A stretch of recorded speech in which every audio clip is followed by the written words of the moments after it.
Without further ado, Joy Harris. All right, very glad to be here with you guys tonight as we tackle the question, are we all performance artists? So my first question is anyone able to define performance art with confidence, with clarity, with total peace of mind? Anyone? No? Oh, you're going to try, Henry? Well, you're going to mess up my whole thing if you get it right. I won't. Okay. So since Henry's not going to say yes, let's start by, before we can answer the question, are we all performance artists, we have to have an idea of what performance art is. So let's actually take a look at some different ways in which the term performance art is used in some articles. So first we have the Prada flame shirt is performance art. When artists host the dinner, food becomes performance art. Performance art icon Karen Finley continues grabbing pussy. Education at its most engaging is performance art. Trump's Helsinki performance is a final straw for some Republicans. So, based on all of these examples, we can see that performance art is a shirt, it is food or the making of dinner, hosting, can be a work of art, it can be a profession, and it can also be a political action. So this does not help us understand what performance art is exactly. So when people ask me what performance art is, I kind of have a hard time answering that. And part of that is because art historians and art theorists and art critics haven't done a very good job of defining what it is, because it's become this kind of parking lot. It's like we know that it's art, but we're not sure where it sits within the normal disciplines. We're just going to throw it into the category of performance. So when people ask me to describe performance, I say, well, it's not exactly dance, but you can dance in it. It's not exactly painting or sculpture, but you can paint and make sculpture in it, and it can contain painting and sculpture. It's not exactly photography or video, though you can use photography and video in it, and certainly it's used to document the work. It's not an installation, though as an artist you can create an environment where the performance happens. It's not exactly an opera, although it can have costumes and sets and singing and dancing, and can be this whole affair. It's not exactly a final product either, because performances can have durations that last forever. It's also not exactly reproducible, because each time you do a performance, based on where it is, who's participating, it can be completely different. So this idea of not exactly this or not exactly that doesn't really exactly help us either. So when I think about performance, I think about it as a means by which we can consider new ways of making art, new ways of considering what a work of art is, new ways of participating in art, new ways of documenting art, and new ways of collaborating. So when most people think about performance art, they think about people who are naked and or women covered in menstrual blood. These are the things that everyone sees when they get their little videos on Facebook. I also like the one of the Russian artist who nails his scrotum to the wall whenever it's square, yay. So there's this idea that performance art is very sensationalized and over the top and violent and aggressive, right? But not all performance art is like that, and performance does have its roots in something that's maybe a little bit more accessible to this crowd. So I decided that we would take, oh, I forgot to tell you, I do have a definition of performance art. This is because it's my definition of performance art. So, if I had to define performance art, it has the capacity to include all types of collaborators, influencers, and technicians in order to create structured and or improvisational works that have a unique temporal quality, one where specific actions are pushed into the world, seen or unseen, never to be experienced in the same way again, and that is equally as vague as everything else I just said. Right? So, we are going to talk about Yves Klein, who is my artist boyfriend, as I like to tell him. So, there's a couple of reasons why we're going to talk about Yves Klein in terms of the development of performance, and to help us answer the question, are we all performance artists? So, the Menil, right, most of you guys have been to the Menil, they have a great collection of Yves Klein. So I'm hoping that after you see this, you'll be inspired to go to the Menil and see some of the works, and maybe you'll see it differently after we're done. But also, Yves Klein was a really innovative artist because he approached his work from a multi- and interdisciplinary perspective, and he was also passionate about ideas. So that's Yves Klein. So the idea that Yves Klein dealt with throughout his whole career is the notion of the void. And he got this from his studies of occultism and religion, so we're not going to talk about the void per se. The point that I want to make here is that he found every means possible to describe, articulate, or create experiences where people could get in touch with the void, because he thought that you could have a transcendental experience if you got close to that. So judo is one of those examples. He thought by overcoming physical pain he could access the void. He actually studied in Japan for a couple of years and then taught in Madrid and Paris.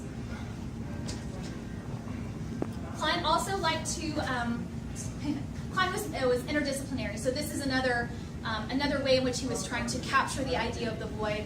So he liked to tell the story that he actually did jump off this building. He kind of spread that story around, but it is a doctored photo. So photography was one way that Yves Klein was trying to address concepts. He also, in 1949, created the Monotone Symphony. So this is before John Cage. It was one D major chord that was held by a symphony for 20 minutes. And then it stopped. And then it was silent for 20 minutes. And it was the whole 40-minute period, right? That was the whole work. So the idea that you have this one sort of meditative sound, and that then you have the absence of the sound. So it was another way that he was trying to get us in touch with the void. Klein is probably most famous for his use of his monochrome series. And he felt that colors vibrated and generated energy and created special paths for us. So this is most of these works I'm going to show from now on are actually at the Menil. This is an example of one of his gold monotones. And this is one of his blue ones. So this shows you International Klein Blue. This is the color that he specially mixed with all of his pigments because he thought this was the exact color that we needed in order to access the divine. And he put that little formula down and sent it to what is basically the patent office in France. So what's interesting about this picture as well, that shows what an interdisciplinary artist he is that you see the sort of burn marks. He actually blowtorched part of that canvas as well. I love this guy. Klein also created sculptures, like this one called the Crown. It's at the Menil. This is also at the Menil. Very large canvas. He had, I'm sure, beautiful naked ladies on the canvas, and he spray painted around them. But my favorite is this series. This is what I think encapsulates when I think of the beginning of performance art. It's this work. It was created in 1960, and you can see there's Klein with his very dramatic face, and he had been knighted, so he's wearing his regalia. So he invited a whole bunch of rich, fancy people to go into a gallery space where there was an orchestra set up. There was also lovely, beautiful naked women walking around, and the orchestra begins and plays the Monotone Symphony. And then these beautiful naked ladies walk around, and Klein, let's see if I can put that other picture up. He covers them in paint, and they voluptuously put their bodies up against this canvas. And so what Klein was trying to show is that these works of art can be actions, they can be music, and that he actually doesn't have to create anything. He can just be the sort of choreographer of the whole art experience. And it was something very new at that time. This is a pretty easy piece to access, but he did some other works that are conceptual as well. So this is a work that has a really long title. So what you need to know about it is that he decided to explore the void by taking a gallery and renting a gallery and taking all of the objects out. There's nothing there. So when people went to the gallery opening, it was nothing, right? Some people really didn't like that. It's pretty clever, right? No one had done that. So then, Klein created imaginary works of art that people could buy. And someone would say, like Henry, I would say, Henry, I want you, or Henry's going to be Yves Klein because he's right here and I like him. I want to buy one of your works, and you say, yes, I'll write out a bill of sale and a title, and then I would pay Henry in gold leaf. Then Henry would dip the gold leaf into the Seine to release it into the world, right? He didn't want to be muddied by the water, by the money. So what we see, and there's so many other sort of tricks that Yves Klein played, including writing letters to Dwight D. Eisenhower and all these other sorts of things. But Klein epitomizes the desire to investigate and communicate an idea through an art practice using any means possible. That is easier to access than naked ladies doing strange things in public, I think. So why should we be talking about Yves Klein when we're asking the question, are we all performance artists? So Klein showed us that where and how we create art could be radicalized, right? So it wasn't just, I'm going to, Picasso's great, and he made things into cubes. But this is much more, people can disagree, but this is much more radical, because Klein says it's not just about the painting, it's not just about the object, it's about the experience and those items together.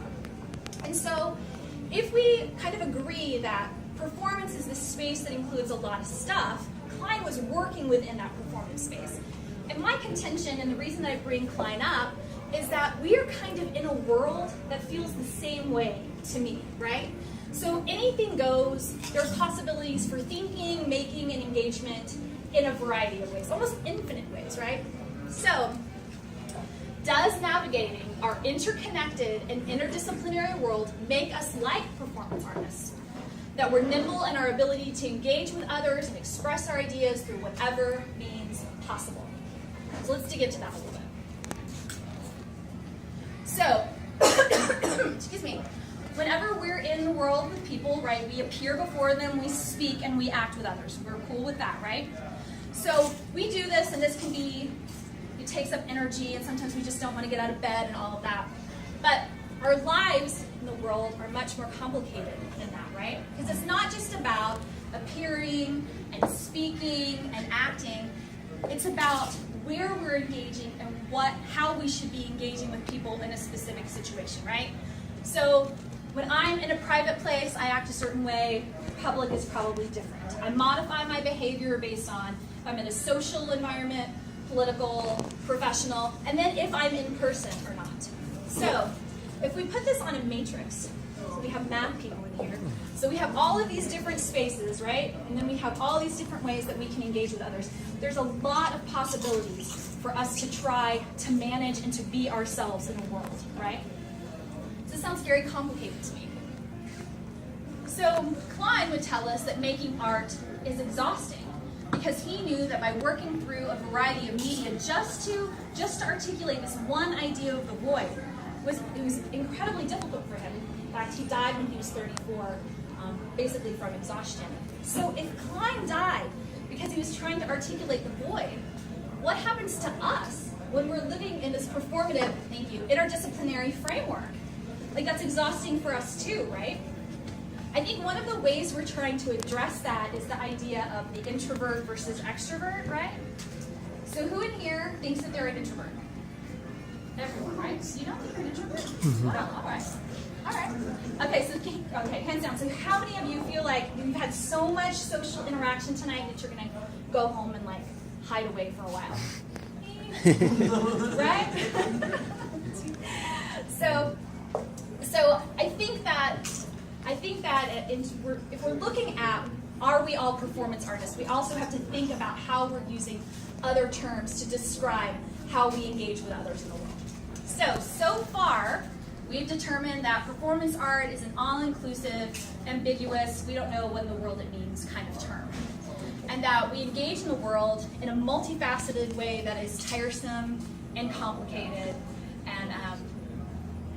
and we struggle with it, right? So we have all these various ways in which we can be with others. I want to feel confident that when I talk to Nessa and we're one-on-one, that when she sees me talk in front of you guys, I appear to be at least kind of the same person, right? And it's a lot to balance when we're considering all these different ways and all these different places that we're being with others. Okay, all-inclusive, we're tired of being in life. So now I'm going to throw a total wrench in this, and I'm doing this to myself. So this is Alan Capro, and he says that everything is performance art. And when I say everything, like everything. So I was reading Capro, and I remember having this moment because I was told I had to like Alan Capro. He's an American artist, really doing a lot of his work in the 60s. It's like I was standing in front of the bathroom mirror, brushing my teeth, and I just knew like, this is performance art. I was like, Mom, are you kidding me? I do not feel like a performance artist when I brush my teeth in the morning.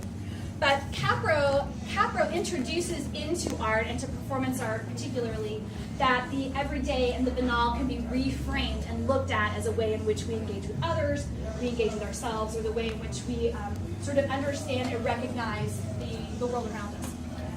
So, what we have now is that performance art is a loose, ambiguous term that has no meaning, engagement is multifaceted, and everything is performance art. So the answer to the question of this talk, right, should be that we're all performance artists. Yeah? Yeah, maybe? So, here are my questions for y'all. Do we use the term, see, I really just got to do a photo album of Yves Klein, it really makes me happy. Do we use the term performance artist because to create, choreograph, and curate our lives with some kind of consistency and coherency, does it seem to take the skill of an artist? And so, my text got cut off at the top. And so I wanted us to kind of look at this dualism between the introvert and the performance artist, right? So do we call someone a performance artist because they're able to look at this world that's interconnected and there's all these things going on, all these ways that we can promote ourselves or not promote ourselves, promote others, that they're able to figure out how to do that in such a way that it's like looks easy and graceful.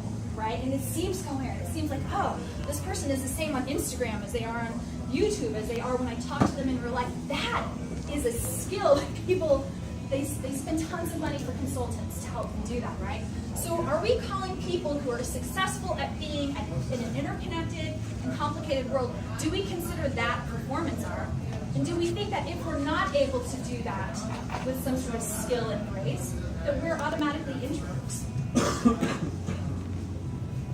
So, my final question tonight, before you guys talk amongst yourselves and I facilitate y'all asking questions to one another, is are we all performance artists, or are we trapped in an increasingly performative world, one where we are trying to find the right words to describe sort of a new phenomenon, a new environment where we are forced to promote ourselves and talk about ourselves and be authentic, and we're struggling with that. So that's what I'm going to leave you guys with.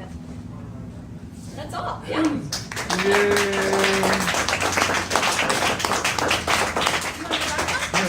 just trying to figure the Okay. Adrian. Oh, you want to go back to Adrian? Okay, can I actually? No, that's can I fine. say No, one that's thing? fine.